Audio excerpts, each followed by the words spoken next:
नमस्कार दोस्तों, स्वागत है आप सभी का माई स्टडी दोस्त यूट्यूब चैनल के एक और न्यू वीडियो में। सो फ्रेंड्स, कैसे हैं आप सभी लोग? आई होप आप सभी लोग ठीक होंगे। सो फ्रेंड्स, ये है हमारा रागा का प्रैक्टिस सेट नंबर 10। ठीक है, तो 9 प्रैक्टिस सेट हम सक्सेसफुली अभी कर चुके हैं अभी तक। तो जिन लोगों ने नहीं देखे, सबसे पहले उन लोगों से रिक्वेस्ट है कि आप जरूर से देखिए। आपको डेफिनेटली उन प्रैक्टिस सेट से कुछ ना कुछ सीखने को मिलेगा। आप उन प्रैक्टिस सेट को ध्यानपूर्वक देखेंगे तो कुछ ना कुछ जरूर आपको वहाँ पे मिलने वाला है। ठीक है, तो ऐसा ही एक और प्रैक्टिस सेट, आज हमारा प्रैक्टिस सेट नंबर 10 है, तो इसको भी हम शुरू करते हैं बिना किसी देरी के। तो चलिए शुरू करते हैं। सो फ्रेंड्स, यहाँ पे फर्स्ट क्वेश्चन आप लोगों के लिए है कि 2000 से 7000 तक ऐसी कितनी संख्याएं हैं जो पूर्ण वर्ग तथा पूर्ण घन बनाती हैं, यानी कि जो स्क्वायर भी बनाती हैं और क्यूब भी बनाती हैं। ऐसी कितनी संख्याएं हैं 2000 टू 7000। ठीक है, ये आपको बताना है। तो देखो, वैसे तो इस क्वेश्चन को आप पूछे कि कैसे करें, तो इसका कोई तरीका नहीं है, क्योंकि यहाँ पे आप देखेंगे तो 2000 और 7000 इसके बीच में सिर्फ आपको एक आइडिया लगाना है कि हाँ, इनके बीच में स्क्वायर किसका हो सकता है और क्यूब किसका हो सकता है। ठीक है, तो इसका सही आंसर हो जाएगा ये जो बी ऑप्शन है, क्योंकि एक ही संख्या ऐसी है। और वो देखिए, जैसे आप 64 का स्क्वायर करेंगे 64 का स्क्वायर, इससे आप आइडिया लगा सकते हैं। तो इसमें क्या हो जाएगा 4096 आएगा इसका। ठीक है, हमें दो कंडीशन एक साथ फॉलो करनी है कि इसका स्क्वायर भी हो और इसका क्यूब रूट भी हो। तो देखिए, ये 16 का क्या होता है, क्यूब होता है। 16 का क्यूब होता है 4096, राइट। ऐसी कंडीशन फॉलो करने वाला इन दोनों के बीच में सिर्फ एक ही संख्या हमें मिलता है, तो ये आंसर हो जाएगा इसका बी ऑप्शन। बाकी ऐसी कोई संख्या इसके अलावा नहीं होगी, तो ये इसका आंसर हो जाएगा। अब देखते हैं नेक्स्ट क्वेश्चन। नेक्स्ट क्वेश्चन देखिए फ्रेंड्स, क्वेश्चन को ध्यान से पढ़िएगा, नहीं तो आपसे मिस्टेक हो गया तो क्वेश्चन समझ में नहीं आएगा। देखिए, 3 पुरुष यानी कि 3 मैन एंड, या तो 3 मैन हो और है यहाँ पे, अथवा का मतलब और, या 4 महिला, यानी कि या तो 3 पुरुष ले लो या 4 महिलाएं ले लो, एक कार्य को क्या करती हैं 120 दिन में पूरा कर सकती हैं। ये एक साथ नहीं है, तीनों मिलके, ये दोनों मिलके नहीं कर रहे हैं, अलग अलग कर रहे हैं। या तो 4 महिलाएं कर लो या 3 पुरुष, ये बराबर है। कहने का मतलब क्या है कि 3 मैन की जो एफिशिएंसी है वो 4 वुमेन की एफिशिएंसी के बराबर है। ओके, उसके बाद बोलता है कि 12 पुरुष तथा 16 महिलाएं, तो 12 मैन एंड 16 वुमेन उस कार्य को कितने दिन में पूरा कर सकते हैं। तो ये आपसे पूछा है। तो देखो, यहां से आपसे पूछा है कि 12 मैन और 16 वुमेन। तो आप यहां से देखो कि इसको या तो मेन में कन्वर्ट कर लो टोटली, या वुमेन में। तो मैं इसे सपोज करता हूं इसे वुमेन में कन्वर्ट कर लेंगे। तो मुझे देखिए, यानी कि 4 वुमेन का मतलब 3 मैन। ठीक है, और यहाँ पे अगर मैं 16 वुमेन का मतलब निकालना चाहूँ, या मैन का निकाल लो, चलो कोई दिक्कत नहीं है। जैसे सपोज दैट कि मुझे 12 मैन बनाने, तो इस 3 को मैं 4 से मल्टीप्लाई करता हूँ, तो ये कितना हो जाएगा 12 मैन। अब इसको 4 से किया तो इसको भी 4 से करना पड़ेगा, तो ये हो जाएगा 16 वुमेन। यानी कि 12 मैन की जगह मुझे 16 वुमेन रखना है। 16 वुमेन ये और 16 वुमेन ये। अब टोटल कितना हो गया 32 वुमेन। और आपको क्या बोला था कि अभी आपको वुमेन लेना है, क्योंकि अब क्वेश्चन वुमेन में कन्वर्ट हो गया। 4 वुमेन इस कार्य को 120 दिन में कर रहे हैं। तो यहाँ पे आपसे क्वेश्चन क्या बन गया कि 32 वुमेन इस कार्य को कितने दिन में करेंगे। ठीक है, तो 4 वुमेन उस कार्य को 120 दिन में कर रहे हैं, इक्वल क्या हो जाएगा 32 वुमेन इसको x दिन में कर रहे हैं। तो ठीक है, 4 से काट दीजिए, 16 हो जाएगा। ठीक है, 16 चौक 64 होता है। सो ये यहाँ पे थोड़ा सा गड़बड़ है, 8 टाइम्स आएगा ये। ठीक है, 16 नहीं 8 हो गया। ठीक है, उसके बाद में 120/8, ये आपके पास आंसर बच जाएगा। इसका आंसर निकालेंगे 15 हो जाएगा। ठीक है, 15 घंटा 120 होता है, तो 15 आपके पास आंसर आ जाएगा सी ऑप्शन। तो उसे कितने दिन में पूरा कर सकते हैं 12 मैन एंड 16 वुमेन, वो होगा 15 डेज। ओके, सो देखते हैं नेक्स्ट क्वेश्चन। अभी नेक्स्ट क्वेश्चन देखिए, क्वेश्चन 23 आपके पास में है कि यदि एक अर्धगोले का व्यास यानी कि व्यास है आपके पास, डायमीटर है वो 21 सेंटीमीटर है, तो रेडियस हो जाएगा 21/2। तो अर्धगोले का आयतन यानी हेमिस्फेयर का आपको क्या बताना है, वॉल्यूम बताना है। तो ये आपको ध्यान रखना है कि अर्धगोला अगर आपसे दिया गया है तो उसका जो आयतन होता है, वॉल्यूम होता है, वो होता है 2/3 पाई r क्यूब। ठीक है ना, तो यहाँ पे सीधा सा रखिए। अब वॉल्यूम कितना हो जाएगा 2/3, पाई को हम 22/7 लिख सकते हैं, r क्यूब को हम करेंगे 21/2 इसका क्यूब। ठीक है, अब गाइज आप इस क्वेश्चन को आराम से सोल्व कीजिएगा। आंसर मैं आपको बता देता हूँ, इसका जो सही आंसर आपके पास में हो जाएगा वो हो जाएगा डी ऑप्शन, वो होगा 2425.5। ठीक है, आई होप इतना तो आप कर ही सकते हैं, तो इसमें कुछ बड़ी बात नहीं थी, तो क्वेश्चन को आसानी से सोल्व कर सकते हैं। इसका डी ऑप्शन हो जाएगा, इसको चेक कर लेना। अब देखते हैं नेक्स्ट क्वेश्चन। अभी देखिए नेक्स्ट क्वेश्चन आपके पास में है कि 20% एंड 12% की दो कर्मिक छूट यानी कि सक्सेसिव डिस्काउंट आपके पास में है कि एक वस्तु को 16,896 में बेचा जाता है, तो वस्तु का अंकित मूल्य यानी कि मार्क प्राइस क्या होगा। ठीक है ना। तो देखो जब भी आपको इस तरह का क्वेश्चन पूछा जाता है तो आपको क्या करना होगा कि फ्रैक्शन बना लेना है। 20% का फ्रैक्शन आपके पास में कितना हो जाएगा 1/5। अब डिस्काउंट है तो ऊपर वाली वैल्यू माइनस करनी है, इनिशियल वैल्यू आपके पास यानी कि मार्क प्राइस, क्योंकि मैंने आपको बताया कि मार्क प्राइस पे ही डिस्काउंट निकाला जाता है, आगे आगे सेलिंग प्राइस। तो मार्क प्राइस अगर 5 है तो डिस्काउंट दे रहा है तो आपके पास में कितना बचेगा 4, माइनस करना है। अगेन ये क्या बोल रहा है कि 20% का पहला डिस्काउंट है, 12% का दूसरा डिस्काउंट है। 12% का फ्रैक्शन निकाल लीजिए आप यहाँ पे, ये जाएगा 3/25। अब इसको लिखिए 25 और ये डिस्काउंट दे रहा है तो 3 माइनस करेंगे तो ये 22 बचेगा। ठीक है ना। उसके बाद देखिए ये हो जाएगा आपके पास 125 और ये हो जाएगा आपके पास में 88। अब ये क्या बोलता है कि 88 यानी कि 88 अपने हिसाब से आया है, लेकिन ये बोलता है क्वेश्चन में कि ये 16,896 है, क्योंकि वो बोलता है कि डिस्काउंट के बाद में इसे 16,896 में बेचा जाता है, लेकिन हमारे हिसाब से 88 से। तो रिलेशन निकालिएगा आप, 192 का रिलेशन आपके पास में आ जाएगा। ठीक है, यानी कि 88 इंटू 192 इक्वल टू 1689, ये आपके पास हो जाएगा। तब इस रिलेशन को यहाँ पे अप्लाई कर दो, 192 से मल्टीप्लाई कर दो और इसके बाद आंसर आपके पास हो जाएगा 24,000 और ये आपके पास डी ऑप्शन इसका करेक्ट आंसर हो जाएगा। तो इस तरह से बहुत से क्वेश्चन होते हैं जो आप आसानी से बना सकते हैं। अगर आपने मेरे मैथ सीरीज के वीडियो नहीं देखे तो आप जरूर देखिएगा, डेफिनेटली आपको वहाँ पे फायदा होने वाला है। तो चलिए अब देखते हैं नेक्स्ट क्वेश्चन।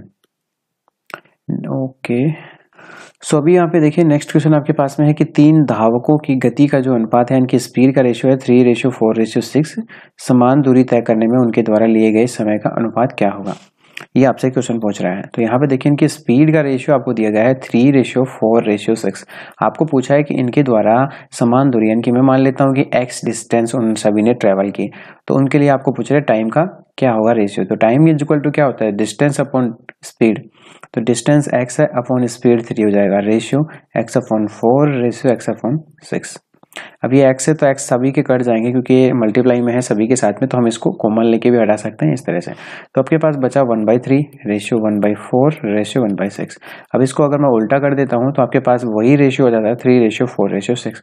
तो इस स्थिति में क्या होगा कि टाइम का रेशियो वही रहेगा, इसमें कोई चेंजेस नहीं होगा। तो ऑप्शन भी आपको दिखा देता हूँ, उसके बाद इसका आंसर भी आपका यही रहेगा 3:4:6। तो आप यहाँ पे देख सकते हैं कि इसका जो आंसर हो जाएगा 3:4:6, यही रहेगा, ए ऑप्शन यहाँ पे सही जवाब हो जाएगा। अभी बात करते हैं नेक्स्ट क्वेश्चन की। क्वेश्चन आपको बोल रहा है कि 720 रुपीज की जो एक राशि है, प्रिंसिपल है, वो 1.5 ईयर 1/2 यानी कि 3/2 ईयर में क्या होता है, साधारण ब्याज की सिंपल इंटरेस्ट से क्या होता है 882 हो जाती है। तो कितने वर्षों में वो 800 रुपए की राशि जो है समान दर से 1040 हो जाएगी। ठीक है, तो सबसे पहले आपको रेट निकालना है। तो रेट निकालने के लिए क्या करेंगे, देखो सीधा सी बात आपको है, प्रिंसिपल आपको 720 रुपये दिया गया है, उसके बाद रेट आपसे आस्किंग है तो मैं रेट को आर मान लेता हूँ। टाइम आपको दिया गया है 3/2 ईयर। ठीक है, 1.5 को मैं 3/2 लिख लेता हूँ, अपॉन 100 PRT अपॉन 100 आपने लगाया। उसके बाद इसका हो गया आपके पास में इंटरेस्ट कितना हो जाएगा 882 माइनस 720। ठीक है, प्रिंसिपल सॉरी ये अमाउंट है, अमाउंट माइनस प्रिंसिपल, तो ये आपके पास इंटरेस्ट आ गया, ये आ जाएगा 162। अब यहाँ से आपको आर का मान निकालना है, तो आप सोल्व करो इसे, 0 से 0 कट जाएगा, इस 2 से आप काटेंगे तो ये हो जाएगा 36। उसके बाद इससे 5 कर लीजिए, ये हो जाएगा 18 और ये आपके पास में बच जाएगा 18 से आप इसे काट लीजिए तो ये आपके पास में कितना हो जाएगा, इसको आप मल्टीप्लाई कर दीजिए 18 इंटू 3, ये हो जाएगा आपके पास में 54/5 इज इक्वल टू 162। इसको आप काट दीजिए, ये 3 टाइम चला जाएगा और ये 5 इंटू 3, ये यहाँ पे आर भी है तो आर इज इक्वल टू 15 हो जाएगा। यानी कि आपकी जो रेट है वो कितना परसेंटेज आ गया, 15% आपके पास में आ गया। ठीक है ना। अब हमें क्या करना है कि एक दूसरी आपके पास में प्रिंसिपल दिया गया है, उस प्रिंसिपल को, उसका मान कितना है 800, उससे ये पता लगाना है कि वो 800 से 1040 है वो कितने टाइम में हो जाती है। सो देखिए यहाँ पे आपके पास में सीधा सा उसे अप्लाई करेंगे तो यहाँ पे देखिए 800 है, ये तो आपके पास में प्रिंसिपल है और 1040 ये आपके पास में क्या है अमाउंट है। तो यहाँ पे अगर मैं इंटरेस्ट निकालना चाहूँ तो 240 रुपये आ जाएगा। ठीक है, रेट हमारे पास में कितना है, रेट 15% आ गया, प्रिंसिपल है आपके पास में 800, रेट है आपके पास में 15% और टाइम आपके पास में दिया गया है वो हमें टाइम निकालना है। ठीक है, और PRT अपॉन 100 इक्वल टू 240। अब यहाँ से टाइम का मान निकाल लीजिए, इस 2 0 से इस 2 0 को काट दीजिए और उसके बाद में आपके पास में कितना बच गया ये आप देखिए 15 × 120, ये 120 से डिवाइड कर दीजिए, ये 240 2 टाइम चला जाएगा, यानी कि टाइम आपके पास में कितना हो गया, 2 साल हो गया। तो ये आपके पास में इसका आंसर हो जाएगा बी ऑप्शन। थोड़ा सा लंबा है लेकिन चिंता मत कीजिए, आप इसे डेफिनेटली कर पाएंगे। अब देखते हैं नेक्स्ट क्वेश्चन। नेक्स्ट क्वेश्चन देखिए, आपका अलजेब्रा से क्वेश्चन पूछा गया है कि 3a minus 3/a minus 3 equal to 0 है, तो a³ माइनस 1/a³ प्लस 2 का मान क्या होगा। सो देखिए, इसके लिए आपको क्या करना है कि आपको सीधा इक्वेशन लिखना है 3a माइनस 3, राइट। यहाँ से 3 कॉमन ले लीजिए आप सभी में से, तो क्या हो जाएगा a माइनस 1/a, और यहाँ पे आपको इसको तो ब्रैकेट लगा के इस तरह से लिख लेना है इस इक्वेशन को। अब यहाँ से देखिए, इस 3 को आप इस तरफ भेजेंगे तो ये 0 में चला जाएगा और आपके पास बचेगा, सॉरी यहाँ पे 1 बच जाएगा क्योंकि 3 कॉमन ले लिया सभी से, तो ये हो जाएगा a minus 1/a equal to 1, ठीक है। अब यहाँ पे क्या करना है कि एक फॉर्मूला होता है कि अगर आपके पास में इस तरह से इक्वेशन दी गई हो कि a माइनस 1/a, यहाँ आप x लिख लीजिए, इक्वल टू आपके पास में k हो, तो यहाँ पे फॉर्मूला होता है कि a³ माइनस 1/a³ के लिए, ये आपके पास डायरेक्ट फॉर्मूला याद रख लेना है आपको, क्योंकि ये फॉर्मूला प्रूव रहता है। इसका क्या होता है कि k³ अगर साइन माइनस है तो प्लस 3k, ठीक है, ये रहता है फॉर्मूला। अगर यहाँ पे आपको प्लस दिया होता और a³ प्लस 1/a³ निकालना होता तो सिर्फ साइन चेंज कर देते, प्लस की जगह माइनस, k³ माइनस 3k, ठीक है। तो ये फॉर्मूला आप लिख लीजिए आराम से, इसको याद रखिएगा, यहाँ पे हम डायरेक्टली से अप्लाई करेंगे। तो अब कुछ नहीं करना था आपको, क्या करेंगे, ये देखिए a³ माइनस, यहाँ पे आपको लिखना है a³ minus 1/a³ equal to क्या हो जाएगा, k का क्यूब, k की मेरी वैल्यू 1 है तो 1 का क्यूब 1 ही हो जाएगा, माइनस है तो प्लस, अब 3k, 3 इंटू k, अब k की वैल्यू 1 है तो 1, तो ये 1 प्लस 3 यानी कि 4 हो गया, ठीक है। लेकिन हमें सिर्फ इसकी वैल्यू नहीं चाहिए, एक तो ये हो गया, इसके बाद में इसकी वैल्यू तो हमारे पास 3 आ गई, प्लस 2 और करना है, तो 4 प्लस 2 ये आपके पास हो जाएगा 6 आंसर, और डी ऑप्शन इसका सही जवाब हो जाएगा। देखते हैं नेक्स्ट क्वेश्चन। नेक्स्ट क्वेश्चन देखिए, काफी अच्छा क्वेश्चन है आपके लिए। ये क्वेश्चन आपको क्या बोल रहा है कि आपको सिंप्लीफाई करना है cos a plus sign a, इसको और इसके मल्टीप्लाई में है cot a plus tan a। तो देखिए, ज्यादा डिफिकल्ट क्वेश्चन तो आपसे पूछेगा नहीं, आपको सिंपली क्या करना है कि साइन कोस में चेंज कर लेना है, क्योंकि साइन कोस में जब हम क्वेश्चन को बना लेते हैं हमारे लिए थोड़ा सा करना आसान हो जाता है, ठीक है। तो अभी देखिए, यहाँ पे आपको cot a को क्या लिखना है, cos a upon sine a, plus tan a को sine a upon cos a, ये इक्वल नहीं है यहाँ पे, ये इसके मल्टीप्लाई में है, बाकी इसको सेम रखिए। आज इसको सोल्व करेंगे आप यहाँ पे, तो ये आपके पास में क्या हो जाएगा कि cos square a plus sine square a upon cos a sine a, या साइन a कोस लिख लीजिए, ये सेम रखना है। उसके बाद देखिए, इसका वैल्यू आपके पास में एक आइडेंटिटीज है, sign square a plus cos square a एक हो जाएगा, तो यहाँ पे क्या हो जाएगा कि ये जो मान बचेगा ये इसके बटे में बच जाएगा, यानी कि कोस a plus sign a upon आपके पास में बचेगा कोस a साइन a, ठीक है। अब इसके अलग अलग बटे में लिख दीजिए आप यहाँ पे, तो क्या लिखेंगे, cos a upon cos a sine a, अलग अलग सभी दोनों के बीच में हम ऐसे लिख सकते हैं कि sine a upon cos a sine a। अब यहाँ से काट दीजिए, इस कोस a से कोस a कट जाएगा, बचेगा क्या, 1 अपॉन साइन a, और ये साइन a से साइन a काट दीजिए, 1 अपॉन कोस a बचेगा, 1 अपॉन साइन a आपके पास में क्या होता है, कोसेक a, ठीक है, प्लस 1 अपॉन कोस a आपके पास में क्या हो जाएगा, सेक a, ठीक है। तो ये आपके पास बचेगा cosec a plus sec a, या आप इसे sec a plus cosec a लिख लीजिए जैसे कि ऑप्शन ए में लिखा गया, तो ए इसका आंसर हो जाएगा। हम देखते हैं नेक्स्ट क्वेश्चन। अभी देखिए, नेक्स्ट क्वेश्चन आपके लिए है कि दिए गए विकल्पों में से यहाँ आपको बताना है संबंधित संख्या कौन सी है। तो देखिए, आपको बोला गया है 95 रेशियो 105 समानुपात प्रोपोर्शन 89 और रेशियो व्हाट, ये आपसे पूछा है। तो देखो, इसमें आपको आराम से वीडियो पॉज करके सोच लेना है आपका आंसर पता है या नहीं। अभी इसका आंसर मैं आपको बता देता हूँ, इसका क्या होगा, इन दोनों को आप ऐड करेंगे तो ये आपके पास 200 हो जाएगा। अब ऐसी कोई संख्या ढूंढनी है जो 89 को भी ऐड करने पे 200 हो जाए, तो ये 111 होगा, ठीक है। 111 में अगर मैं 89 ऐड करता हूँ तो ये भी 200 हो जाता है, तो यहाँ पे सी ऑप्शन इसका सही जवाब हो जाएगा। आगे दूसरा क्वेश्चन देखिए कि दिए गए विकल्पों में से आपको क्या बताना है कि डिफरेंट बताना है कि विषम इनमें से कौन सा है, तो ये आपको बताना। तो यहाँ पे अगर मैं देखूँ तो इनमें कौन सा ऑप्शन है, देखिए M, L और N। इसमें से देखिए M आपके पास में आता है 13 पे, L आता है 12 पे, N आता है आपके पास 14 पे। ओके, उसके बाद में अगर मैं F, E, D पे बात करूँ बी ऑप्शन पे, तो ये हो जाएगा 6, 5 और 4, ठीक है। इसी प्रकार अगर डी ऑप्शन देख लूँ तो यहाँ पे R है तो 18, Q है 17 और P है 16। तो यहाँ पे देखेंगे कि सभी में -1, इनमें भी देखें तो -1, लेकिन यहाँ पे देखिए फर्स्ट ऑप्शन में क्या हो रहा है, पहले तो -1 हुआ, फिर उसके बाद +2 हो गया। मतलब ये ए वाला ऑप्शन डिफरेंट है। आप चाहें तो सी को भी चेक कर लीजिए, J 10 पे आता है, I 9 पे आता है, H 8 पे आता है। तो देखिए -1 हो रहा है, ठीक है ना। तो इस तरह से ए ऑप्शन इसका सही आंसर हो जाएगा। अभी देखिए फ्रेंड्स, नेक्स्ट क्वेश्चन 31 की बात कर रहे हैं कि इसमें एक अनुक्रम दिया गया है, उसमें आपको बताना है BCDEFG इस प्रकार से चल रहा है, जो मैंने यहाँ पे लिख दिया है। तो इसमें बताना है कि इसके बाद में कौन सी सीरीज यहाँ पे चलने वाली है। तो देखिए यहाँ पे क्या हो रहा है, B से E गए अगर हम, इसका फर्स्ट है इसके फर्स्ट पे, तो यहाँ पे आप देखेंगे B 2 पे आता है, E 5 पे आता है, मतलब हमने +3 किया। अब E से अगर हम I पे जाएं तो ये 5 पे है, I 9 पे आता है, तो हमने +4 किया। अगर हम यहाँ से I से N पे जाएं तो यहाँ पे क्या कर रहे हैं, +5 कर रहे हैं, क्योंकि I आपके पास 9 पे आता है, N आपके पास 14 पे आता है, ठीक है। इसी प्रकार ये +6 होगा, तो अगला जो होगा वो +7 होगा। तो T पे 20 आता है, 20 + 7, 27 तो करना नहीं, 26 तक तो आपका पास में Z आएगा, और 26 के बाद +1 करने पे A आ जाएगा। तो A आपके पास होगा फर्स्ट। तो यहाँ पे देखिए डी ऑप्शन में स्टार्ट हो रहा है A से, आप सभी में चेक कर लेना C से। इसी प्रकार यहाँ पे +3 हो रहा है, +4 +5, तो U है आपके पास में 21 पे आता है, +7 करेंगे तो यहाँ पे आप देखेंगे कि +7 पे आपके पास 26 तक तो हो जाएगा Z, और इसमें हमें 26 बनाने के लिए सिर्फ 5 ऐड करना पड़ेगा। अब इसमें +2 बच गया, तो 2 के लिए मतलब B, तो ABCA जो आ रहा है ये आंसर करेक्ट हो जाएगा, ठीक है। तो आप चेक कर सकते हैं इसको पूरा भी सोल्व करके। अब देखते हैं नेक्स्ट क्वेश्चन। नेक्स्ट क्वेश्चन देखिए, आपका कैलेंडर से पूछा गया है। क्वेश्चन क्या है कि मिस्टी का जो जन्मदिवस है वो 27 अप्रैल को है। उसके बाद बोल रहा है उस दिन को क्या था, गुरुवार यानी कि थर्सडे था, ठीक है।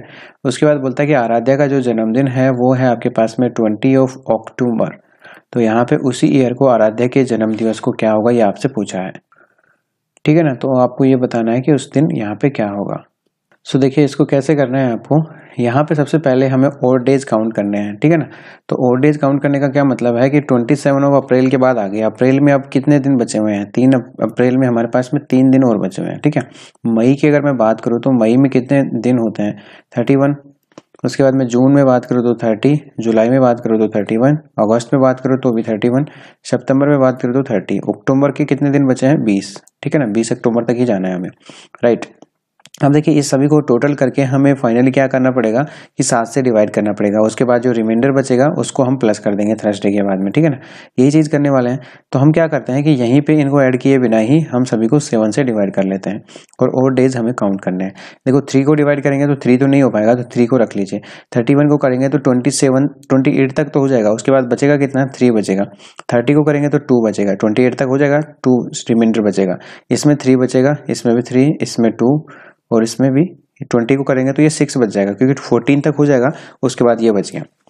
अब आप इनको चाहें तो फिर से 7 इनको भी ऐड करके हमें 7 से डिवाइड करना है, ठीक है ना। जब तक हमारे पास में 7 से डिवाइड हो रहा है हमें करते रहना है, ठीक है ना। यही तो करेंगे। तो देखो 3 से काट दीजिए आप इसे, 3 3 6, और ये आपके पास में गया 3 3 9, ठीक है 9।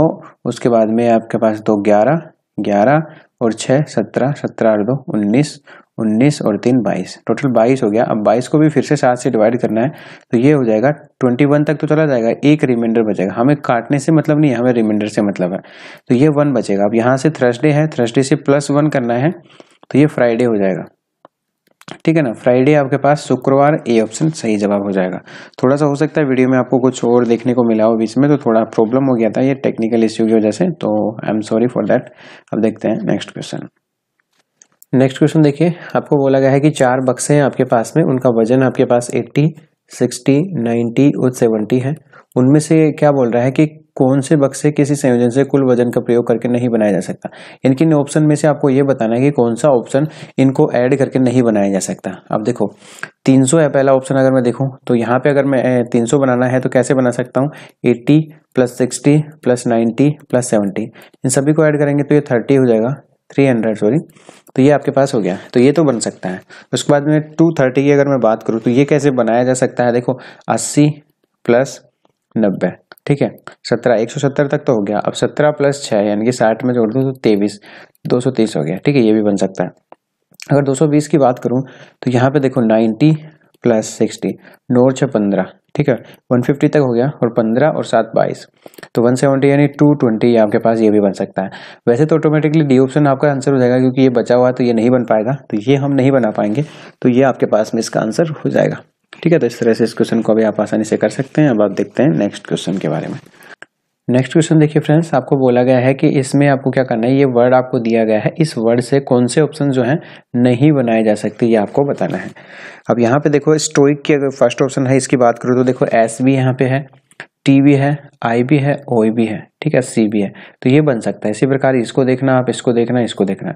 जब आप सी ऑप्शन को देखेंगे तो यहाँ पे जो ई वर्ड है वो आपको यहाँ पे मिसिंग मिलेगा। ठीक है, आप देखिए यहाँ पे ई वर्ड कहीं आपको नजर नहीं आएगा, मैं इसको थोड़ा सा हटा देता हूँ। अब आप चेक करके देख लो, यहाँ पे ई वर्ड आपको नहीं दिखेगा, इसमें ई कहीं पे नहीं है, तो ये इसका आंसर हो जाएगा। देखते हैं नेक्स्ट क्वेश्चन। अभी देखिए नेक्स्ट क्वेश्चन आपके पास में है। क्वेश्चन क्या बोल रहा है कि दिए गए अक्षरों में से कौन सा ऐसा समूह है जो खाली स्थानों को पूरा करेगा। एक सीरीज होती है, आपको इस तरह के क्वेश्चन पूछे जाते हैं, तो इनमें आपको फिल करना होता है कि कौन सा ऑप्शन सुटेबल होगा। पहले आपको फाइंड करना होगा कि सीरीज बन कैसे रही। अब देखो यहाँ पे अगर मैं बात करूँ तो ए, उसके बाद फर्स्ट ऑप्शन में सी है, तो ए के बाद अगर देखें तो सी यहाँ पे सुटेबल होगा या नहीं, ये कैसे पता चले, तो लगा के देख लो ए सी सी, फिर उसके बाद में ए बी, फिर उसके बाद में आना चाहिए यहाँ पे बी, तो ऐसा तो कुछ यहाँ पे सूट नहीं कर रहा है, तो ये नहीं होगा। ठीक है, उसके बाद देखिए नेक्स्ट हम अप्लाई करके देखते हैं ऑप्शन बी। तो बी जब हमने अप्लाई किया तो अगर मैं ए बी सी लिखूं तो हाँ कुछ पैटर्न बनता हुआ दिखता है, ए बी सी। उसके बाद देखिए आपके पास में आया ए, फिर उसके बाद ए बी, तो यहाँ पे दूसरा क्या है, बी की जगह यहाँ पे सी लिखो, तो सी, तो मतलब क्या है, ऑप्शन बन रहा है आपके पास ए बी सी ए, यहाँ तक बना। उसके बाद देखिए अगेन क्या हुआ, ए बी सी ए, ये बना। उसके बाद देखिए यहाँ पे आ रहा है ए, तो फिर देखिए ए बी सी ए, ये बन गया। उसके बाद देखिए ए बी, फिर उसके बाद देखिए यहाँ पे सी लगाना है, तो सी फिर ए। उसके बाद फिर से देखिए ए और यहाँ पे आएगा सी, तो ए बी सी ए, तो ये पूरा सीरीज में चल रहा है, बार बार रिपीट कर रहा है A B C A, A B C ए, तो ये हमें बी ऑप्शन में मिल रहा है, तो आंसर इसका बी ऑप्शन हो जाएगा। अब देखते हैं नेक्स्ट क्वेश्चन। अब देखिए नेक्स्ट क्वेश्चन आपके पास में है कि 36 यदि 14, 16, 18 तथा 33, 64, 25, ये इस प्रकार से कोई सीरीज है, सीरीज नहीं है एक्चुअल से एक पजल है आपके पास में, कि ये बीच वाली संख्या आ रही है 16, 14, 18 में कुछ रिलेशन होगा, इसी प्रकार 33 और 25 में कुछ रिलेशन होगा, ताकि 64 आ रहा है। तो 25 और 49 कैसे आएगा, यहाँ पे एक का मान आपको बताना है, ठीक है ना। तो कैसे सोल्व करेंगे, देखो यहाँ पे पैटर्न क्या फॉलो हो रहा है, आप चाहें तो अगर समझना चाहें, आपको आता है तो आप वीडियो पॉज करके देख लेना। यहाँ पे देखिए क्या हो रहा है कि ये जो बाहर वाली संख्या है ना 14 और 18, इनका डिफरेंस देखा गया तो 4 आया, इनके 4 को स्क्वायर कर दें तो ये 16 आ गया। हम सोच सकते हैं कि हाँ इस तरह का पैटर्न फॉलो हो सकता है।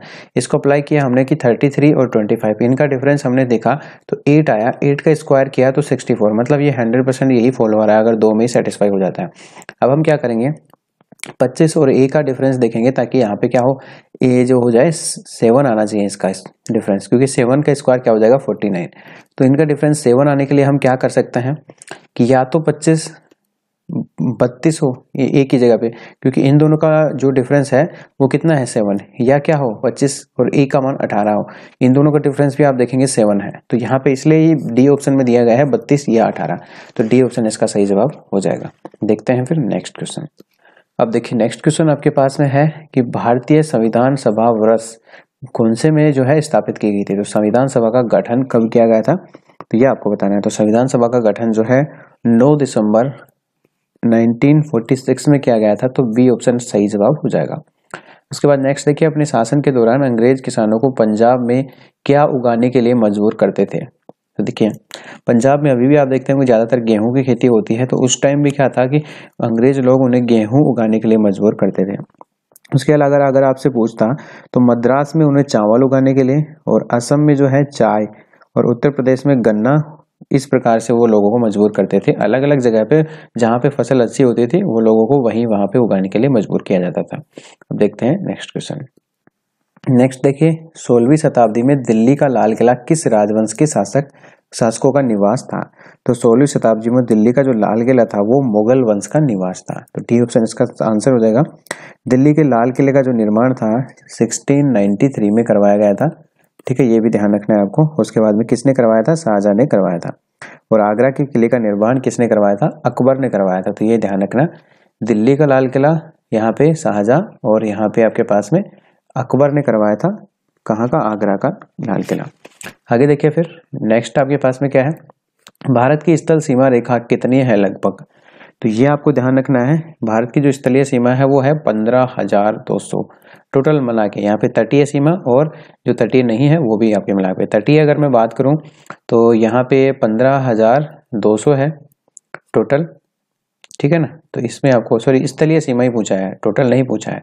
टोटल तो आपके पास में 22,716 के आसपास है, जिसमें से ये स्थलीय है और बाकी बची हुई यहाँ पे तटीय हो जाएगी, ठीक है ना। तो ये थोड़ा सा मैंने गलत पढ़ लिया था, यहाँ पे 15,200 स्थलीय है, तटीय सीमा इसमें से आपको माइनस कर लेना 22,716 में से। अब आगे देखते हैं नेक्स्ट क्वेश्चन। नेक्स्ट देखिए कि पटकाई पहाड़ियां किन पर्वत श्रृंखलाओं में संबंधित हैं? तो आंसर हो जाएगा बी ऑप्शन, यहाँ पे पूर्वांचल। हिमालय का जो उत्तरी पूर्वी भाग है ना, पूर्वांचल हिमालय कहलाता है। और यहाँ पे जो अरुणाचल प्रदेश में पटकाई बुम, नागालैंड में नागा पहाड़ी, मिजोरम में मिजो पहाड़ी और म्यांमार के साथ अंतर्राष्ट्रीय सीमा का निर्माण करती हैं। तो वहीं पे यहाँ पे ये पटकाई पहाड़ी है पूर्वांचल में, ठीक है ना। बी ऑप्शन इसका आंसर हो जाएगा। नेक्स्ट आपके पास में है कि लाल रुधिर कणिकाएं यानी कि आरबीसी, रेड ब्लड कर्पसेस, ये क्या बनाती हैं? तो आपको आंसर बताना है। इसका आंसर हो जाएगा लाल अस्थि मज्जा। तो बी ऑप्शन सही है। मानव शरीर में जो लाल रुधिर कणिकाएं हैं लाल अस्थि मज्जा बनाती हैं, जबकि जो भ्रूण अवस्था में इसका निर्माण यकृत में होता है, ठीक है। आरबीसी भ्रूण अवस्था में नहीं होती और जो लाल अस्थि मज्जा है वो पहले बचपन में क्या होता है, यकृत से वो बनता है, ठीक है ना। और प्लीहा को जो है लाल रुधिर कणिकाओं का क्या बोला जाता है? कब्रिस्तान बोला जाता है। आरबीसी का कब्रिस्तान कौन सा होता है? प्लीहा होता है। इसकी संख्या कितनी होती है? 4.5 से 5 लाख तक, ठीक है। इतनी संख्या में आपके पाई जाती है, ये आपको ध्यान रख लेना। और अगर इनका टाइम पीरियड पीछे लाइफ टाइम पीरियड कि कितने दिनों तक जीवित रहती है ये, तो 120 दिन के आसपास इनका एवरेज निकल के आता है। तब देखते हैं नेक्स्ट क्वेश्चन। नेक्स्ट आपके पास में है कि बाद में दूसरे बनने वाले प्राथमिक जाइलम तत्व को, बाद में मतलब बाद में या तो पढ़ लीजिए या आप इसे यहीं से पढ़िए कि दूसरे सेकेंड टाइम बनने वाले प्राथमिक जाइलम तत्व को क्या बोला जाता है? बी ऑप्शन हो जाएगा मेटा जाइलम, ठीक है। जाइलम का जो कार्य होता है जड़ों द्वारा जल को मृदा से लेकर पौधों के विभिन्न भागों तक पहुंचाना, तो ये आपको ध्यान रख लेना है। तो बी ऑप्शन हो जाएगा मेटा जाइलम। नेक्स्ट देखिए कि विज्ञान में किस वस्तु पर अभिकर्षण या अपकर्षण को ब्लैंक कहते हैं? तो विज्ञान में अभिकर्षण या अपकर्षण को बल कहते हैं, ठीक है ना। तो ये आपको ध्यान रखना है ना। किसी वस्तु पर अगर आकर्षण बल लग रहा है, प्रतिकर्षण बल लग रहा है, अपकर्षण बल लग रहा है, तो इसे बल से डिनोट करते हैं। मानव वाक यंत्र में कितने वाक तंतु होते हैं? तो इसका जो आपको ध्यान रखना, वाक यंत्र आपके मतलब वॉइस बॉक्स, इसमें जो तंतु होते हैं वो कितने होते हैं आपके पास में? 2 तंतु होते हैं और इनकी जो लंबाई होती है वो होती है 17 से 25 mm, ठीक है। तो ये ध्यान रख लेना है। अब देखते हैं नेक्स्ट देखिए कि ब्लैंक विशेषता जो 2 संगत सेलों के बीच की दूरी बताती है, तो ये पिक्सल्स में। तो यहाँ पे आपको ध्यान रखना है, ये आपके पास हो जाएगा सेल स्पेसिंग। सेल स्पेसिंग ऐसी विशेषता है जो संगत सेलों के बीच की क्या बताती है? दूरी बताती है, पिक्सल्स बताती है। कंप्यूटरिंग में सेलों के स्पेसिंग का अर्थ 2 सेलों के बीच की जो दूरी है वो ही होती है। दूरी को ही पिक्सल्स बोलते हैं, ठीक है ना। अब जैसे आप कोई फोटो क्लिक करते हैं तो एक दूर से लेते हैं, एक पास से लेते हैं, तो वहां पे पिक्सल्स अगर आप जूम करते हैं तो कम हो जाते हैं। तो वही चीज यहाँ पे मैटर करती है, ठीक है। अब देखते हैं नेक्स्ट क्वेश्चन देखिए, चींटी के जो डंक हैं उसमें पाए जाने वाले अम्ल जो है वो कौन सा होता है? तो यहाँ पे देखो सबसे पहला है एसिटिक अम्ल, ठीक है ना। तो यहाँ पे इसके बारे में आपको ध्यान रखना है कि एसिटिक अम्ल किस में पाया जाता है? वो पाया जाता है सिरके में। उसके बाद देखिए साइट्रिक अम्ल, साइट्रिक जो अम्ल आपके पास में होता है, ठीक है ना, इसके बारे में आपको ध्यान रख लेना है कि ये नींबू आंवला में पाया जाता है सिट्रिक अम्ल, ठीक है। उसके बाद में एक फॉर्मिक अम्ल होता है, ये पाया जाता है चींटी के डंक में, तो फॉर्मिक अम्ल हो गया। उसके बाद में अगर बात करें लैक्टिक अम्ल की, तो ये पाया जाता है आपके पास में दही में, ठीक है। तो ये लैक्टिक अम्ल दही में होता है। साइट्रिक अम्ल मैंने आपको बताया नींबू संतरा इन खट्टी चीजों में पाया जाता है, आंवला में भी पाया जाता है। अब आपका आंसर था फॉर्मिक अम्ल, ठीक है। नेक्स्ट देखिए साबुन में कौन सा क्षारक पाया जाता है? तो ये ध्यान रखना है आपको, ये साबुन के निर्माण में हमेशा सोडियम हाइड्रोक्साइड यहाँ पे यूज होता है, तो ये क्षारक पाया जाता है, ठीक है। सोडियम हाइड्रोक्साइड क्षारक पाया जाता है। इसके अतिरिक्त अगर आप नहाने के साबुन की बात करें तो पोटेशियम हाइड्रोक्साइड उसमें पाया जाता है, तो ये भी आप ध्यान रख सकते हैं। अब देखते हैं नेक्स्ट कि रंगीन फोटोग्राफ की खोज जो है वो किसने की थी। तो यहाँ पे ध्यान रखना है कि अभी इसका एक ऑप्शन शायद आपको नहीं दिख रहा है, थोड़ा सा मैं ऊपर कर लेता हूँ। ओके, सो अभी यहाँ पे हम बात कर रहे हैं रंगीन फोटोग्राफ की खोज किसने की थी, तो डी ऑप्शन हो जाएगा इसका, जेम्स क्लार्क या मैक्सवेल। जेम्स क्लार्क मैक्सवेल उसका पूरा नाम है और इसकी खोज की गई थी 1855 में, ये ध्यान रखना। और वर्ष 1864 में मैक्सवेल ने विद्युत चुंबकत्व का जो सिद्धांत प्रतिपादित किया था, तो उसी आधार पे इसको खोजा गया था। तो ये 1864, ये ध्यान रखना, 1855 डी आंसर हो जाएगा। नेक्स्ट क्वेश्चन देखिए फ्रेंड्स, वैसे 2014 का है तो आपका कोई काम का है नहीं यहाँ पे, आप चाहें तो इसे इग्नोर कर सकते हैं, लेकिन इसका आंसर ब्राजील हो जाएगा। ठीक है, बस इतना ही इसके बारे में जानना है हमें, इस क्वेश्चन को हम इग्नोर कर सकते हैं। बाकी करंट अफेयर 2014 का तो डेफिनेटली आपके नहीं आएगा। सो फ्रेंड्स, ये था हमारा एक और प्रैक्टिस सेट रागा का, स्पेशली आप सभी लोगों के लिए। तो रागा के हम 10 प्रैक्टिस सेट अभी कर चुके हैं, तो आई होप आप लोगों को डेफिनेटली इनसे कुछ ना कुछ जरूर सीखने को मिलता होगा। तो वो सब चीज़ें तो मुझे आप कमेंट करके बताओ यार, आप कमेंट बहुत कम करते हो। जो भी वीडियो देखते हैं लास्ट तक शायद वही लोग कमेंट करते होंगे, क्योंकि बोलने के बाद आप लोग कमेंट करते हो। आपको अगर वीडियो कंटिन्यू देख रहे हैं तो आपको जरूर करना चाहिए। वीडियोस को लाइक तो आप कर ही देते हैं, तो अपने दोस्तों के साथ में शेयर भी कर ही दीजिएगा। इसके अलावा कोई समस्या हो तो भी आप कमेंट कर सकते हैं, आपके पास कोई सुझाव हो तो भी आप मुझे जरूर कमेंट करके बताइएगा। मिलते हैं नेक्स्ट वीडियो में, तब तक के लिए bye bye, take care, all the best.